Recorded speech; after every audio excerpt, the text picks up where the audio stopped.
উফ ওয়ালা তানহারহুমা ওয়া কুল লাহুমা কওলান কারীমা ওয়াগফির লাহুমা জানাহাদ-দুল্লি মিনার রাহমাতি ওয়া কুর রাব্বিরহামহুমা কামা রাব্বায়ানি সগীরা।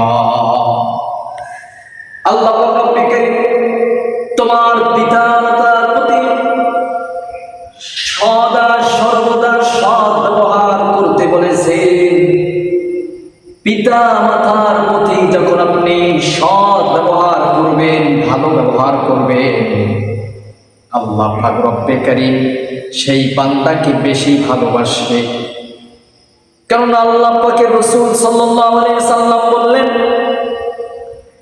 মা বাবার পায়ের নিচে, মায়ের পায়ের পদতলে সন্তানের বেহেশত রয়েছে। শুধু তাই নয়, মহান রব্বে কারীম বললেন, যখন তুমি মায়ের কাছে এক নজর তাকাবা তুমি কবুল হজের সওয়াব পাবা। আবার যদি মায়ের দিকে তাকাও আবার তুমি কবুল হজের সওয়াব পাবা। আবার যদি তাকাও, 1000 বার যদি তাকাও, 1000 বার কবুল হজের সওয়াব তোমার আমলনামায় লিপিবদ্ধ দেওয়া হবে। জোরে বলুন সুবহানাল্লাহ। এটা মানুষের বানানো দলিল নয়। মা বাবাকে যারা ভালোবাসে, মা বাবার প্রতি যারা সদায় ব্যবহার, সৎ আচরণ করে, সেই সন্তানটা পরকালে তার জন্য আল্লাহ পাক খুশি হয়ে যায়।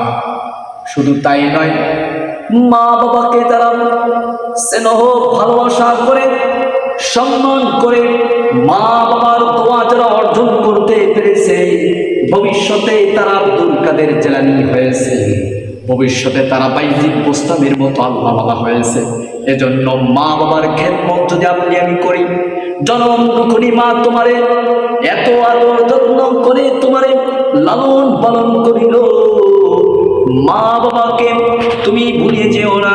যখন তুমি ছোট ছিলে, যখন তুমি হাঁটতে পারতে না, তোমার মা তোমারে হাঁটা শিখাইতো।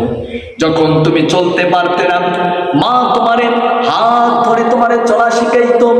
যখন তুমি ঘুম না পারতে, মা তোমারে ঘুম পাড়ানোর ছড়াগুলো শুনিয়ে শুনিয়ে মা তোমারে ঘুম পাড়াইয়া দিত।